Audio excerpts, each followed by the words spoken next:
You're trying to explain something that happened, something you experienced, something you felt, but instead of being understood, you find yourself trying to prove it.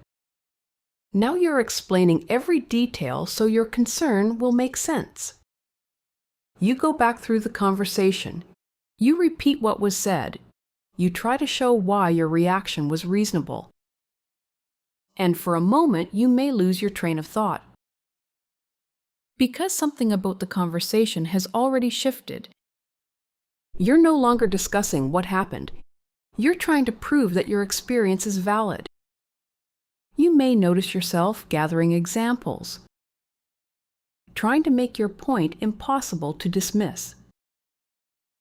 Your body may sense the pressure before your mind explains it. You may feel mentally scrambled while trying to sound clear and reasonable. You may recognize the moment when understanding is no longer enough. Now it feels like you need evidence. Some people describe this as a narcissistic communication pattern when it happens repeatedly.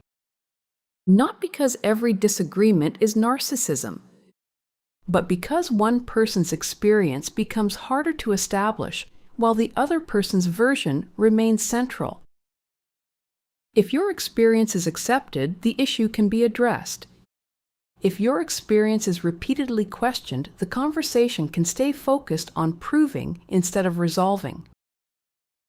What this often does is shift the conversation from understanding what happened to debating whether your experience is valid at all. The interaction starts moving where they want it to go. Your concern begins to lose space, and the conversation ends without real understanding. It can feel exhausting, not because your experience is unclear, but because your experience keeps getting treated as something that must be proven. Over time, this can leave you doubting yourself. You may wonder why simple concerns turn into long explanations. Anyone can feel drained when they are repeatedly asked to prove what they experienced.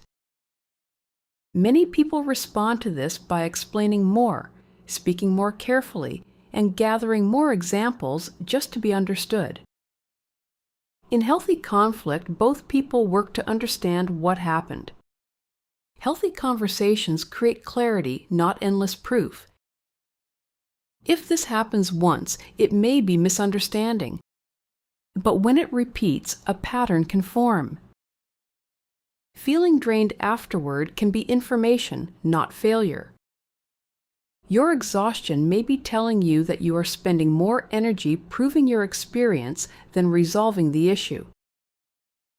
Recognizing this can bring clarity, because it helps explain why simple concerns can turn into conversations where you feel like you need evidence just to be taken seriously. If this helped put words to your experience, like the video and subscribe to the channel. This channel exists to help you recognize narcissistic and manipulative patterns calmly, clearly, and without blame, so you can understand what's happening and trust yourself again. And when conversations unfold this way, another pattern often begins to form. In the next video, we're going to explain why you feel drained after every argument and how that pattern keeps the conversation from resolving. Click here to watch.